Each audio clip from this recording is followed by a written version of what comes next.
Welcome to the Individualized Education Plan, the Details, Part 2. This video is brought to you by Disability Rights Florida, but is not a replacement for the advice of an attorney.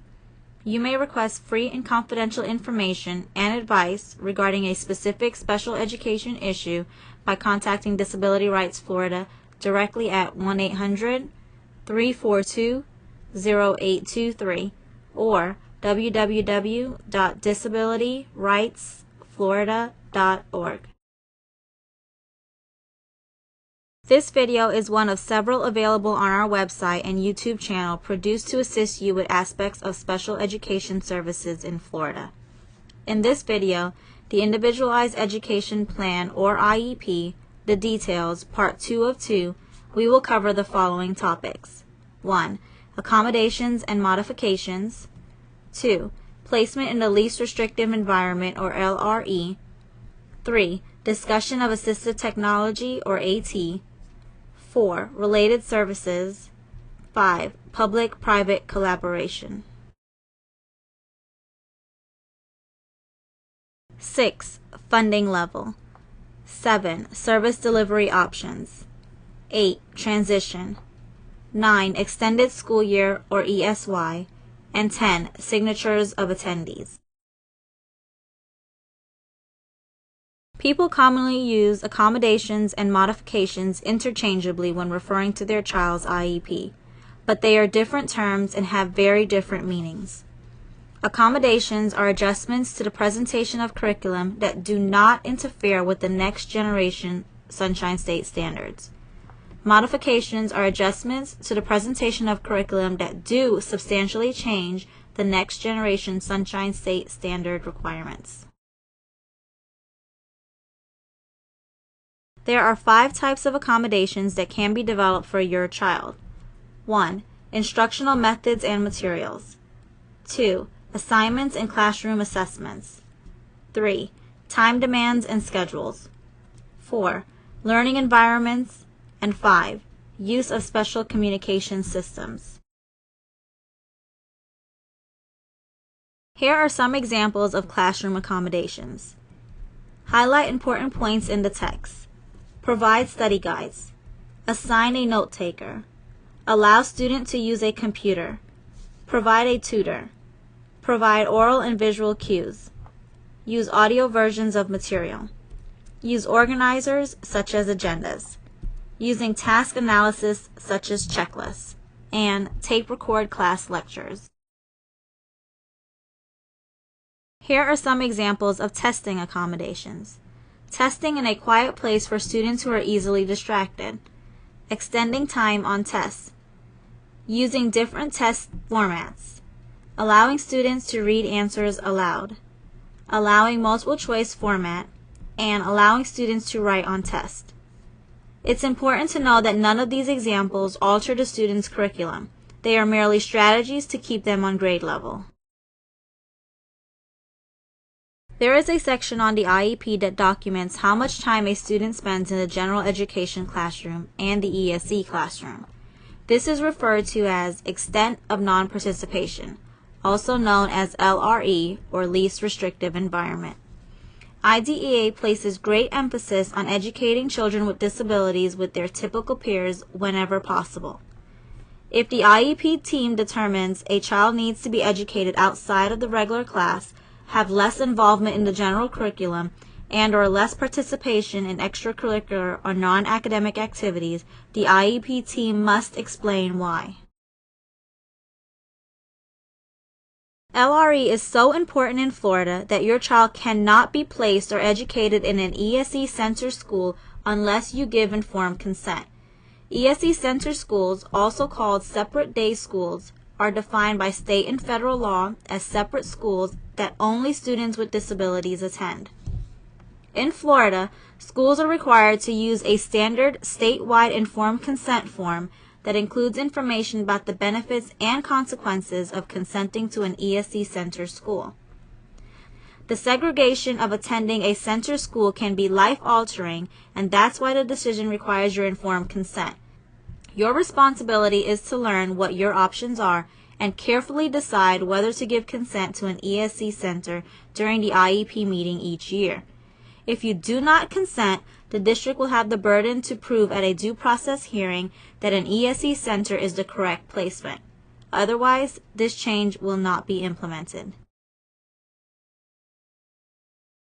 IDEA defines an assistive technology device as any item, piece of equipment, or product system, whether acquired commercially off the shelf, modified, or customized, that is used to increase, maintain, or improve the functional capabilities of a child with a disability. This term does not include a medical device that is surgically implanted or the replacement of that device. There are many types of AT devices that can be implemented in the student's IEP. The more common types of AT devices include augmentative communication devices, such as talking computers, assistive listening devices, such as hearing aids, personal FM listening systems, closed caption TVs, and teletype machines or TDOS, specially adapted learning games, computer-assisted instruction, drawing software, and electronic tools like scanners with speech synthesizers, tape recorders, and word processors. Assistive technology devices may also include curriculum and textbook adaptations such as audio format, large print format and braille, and copies of PowerPoints, outlines, and notes. Even adapting your child's learning environment can be considered assistive technology. For example, schools may use special desks, slant boards, modified learning stations, computer touchscreens, switches, or different computer keyboards. Providing adaptive mobility devices for driver's education or using orthotics such as hand braces to facilitate writing skills are all considered assistive technology devices. Related services is the term for those services a child with a disability needs to benefit from special education. Related services and supplementary services may include one-to-one tutoring or remediation in reading, writing, spelling, and arithmetic skills. Your child does not have to be placed in a special education class to receive tutoring or remediation. Evaluations of a student must also identify the student's need for related services. The IEP team will review these evaluations at an IEP meeting and add services such as the following to the IEP: speech therapy, occupational therapy, physical therapy, audiology services, psychological services, recreation, including therapeutic recreation, counseling services, including rehabilitation counseling, orientation and mobility service, medical services for diagnostic or evaluation purposes, and school health services. Remember, evaluations must be sufficiently comprehensive so as to identify all of the child's special education and related services needs, whether or not those needs are commonly linked to the disability category in which the child has been classified. If you think your child needs related services, then ask yourself the following questions. What does my child need to be involved and progress in the general curriculum, the curriculum used by non-disabled students? What does my child need to participate in extracurricular and other non-academic activities? What does my child need to be educated and to participate with other children? Private instructional personnel have the right to observe, collaborate, and serve your child at school. This right covers private certified behavior analysts, applied behavior analysts, physical therapists, occupational therapists, speech-language therapists, psychologists, and clinical social worker. The teacher, principal, and parent must all agree to the time and place. Involvement of private instructional personnel does not relieve the district of its obligation to provide these services. In this law, Florida removes a barrier to the collaboration between professionals and reaffirms that collaboration is usually what works best for children with disabilities. Florida uses 5 ESE funding support levels, often called matrix scores. At the first IEP meeting each year, your district must inform you how much money it is receiving for each of the 5 ESE funding support levels.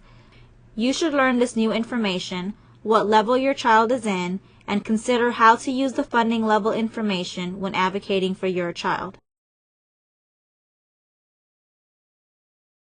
IDEA requires IEP teams to determine when services are to begin and end. Typically, the answer will be for one academic school year.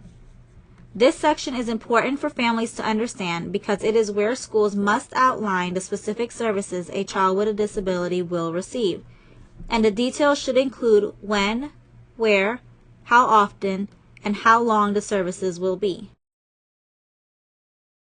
It is not uncommon for districts to claim at IEP meetings that schools are not required to indicate how long services will be or when services will take place. This is incorrect, and families should refer school staff to this federal regulation. 34 Code of Federal Regulations, Section 300.320, subparagraph A7, which states that the IEP must include the projected date for the beginning of services, accommodations and modifications, and the anticipated frequency, location, and duration of these services, accommodations, and modifications.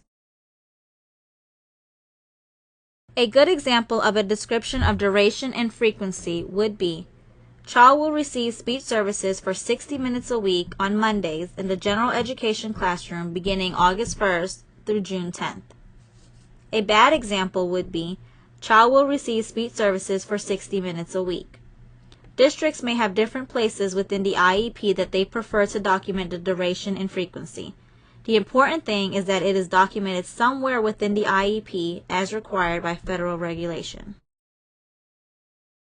Transition services should begin no later than a student's 16th birthday and even younger if appropriate. The IEP must include transition services and plans designed to help the student prepare for post-secondary education, work, and life after high school. Your IEP team must develop measurable goals focused on future interests and abilities that include goals for post-secondary education, work, and/or community supports and services. In Florida, in order to ensure quality transition planning and services, the IEP teams are required to begin the process of identifying transition services beginning no later than age 14, so that needed post-secondary goals may be identified and in place by age 16. To successfully transition your child from the school to post-school environment, it is important that the IEP team work collaboratively on a transition plan that includes the following: including your child whenever possible during this planning process, tapping into other resources that specialize in post-secondary education, work, and/or community supports and services, such as vocational rehabilitation, ensuring that agencies are invited to your child's IEP meeting beginning at age 14, and encouraging that a functional vocational assessment occur as early as 12 to 14 years old to help determine interests, skills, and abilities. Transition services are defined by the IDEA as coordinated activities for students with disabilities that are designed to be within a results-oriented process focused on improving academic and functional achievement. Transition services also facilitate movement from school to post-school activities such as post-secondary education, vocational education, integrated employment, and independent living. IDEA requires that each school district ensure that extended school year services are available as necessary to provide each student with a disability with a free and appropriate public education or FAPE. Extended school year services must be provided if a child's IEP team determines that the service is needed and necessary for that individual child. The IEP team must use the following factors to determine if a student needs ESY services. Will the student regress or lose ability in a critical life skill related to an IEP goal if ESY services are not provided? Is the student at a crucial stage in mastering a critical life skill when a lapse in services would substantially harm the student's chances of learning that skill? Is the nature or severity of the student's disability such that the student will not receive a reasonable level of benefit from the educational program during the regular school year if ESY services are not provided? Are there extenuating circumstances that make it unlikely that the student will receive a free and appropriate public education without ESY services? Your signature is only required for the initial IEP in order to initiate and consent to ESE services. Parents often think later that if they don't sign subsequent IEPs, then it's clear that they do not agree with what is written in the plan. But after the initial IEP is developed, your signature only indicates that you were present at the IEP meeting. So refusing to sign the IEP would not communicate disagreement. If you disagree with the outcome of your child's IEP, you should sign it and indicate in writing what sections of the IEP you disagree with. We hope this IEP Details Part 2 video was helpful. You may find the IEP Details Part 1 as well as other special education videos on our YouTube channel and website, along with other information about other education topics. If you need more help, you may request it from Disability Rights Florida. Our services are free and confidential.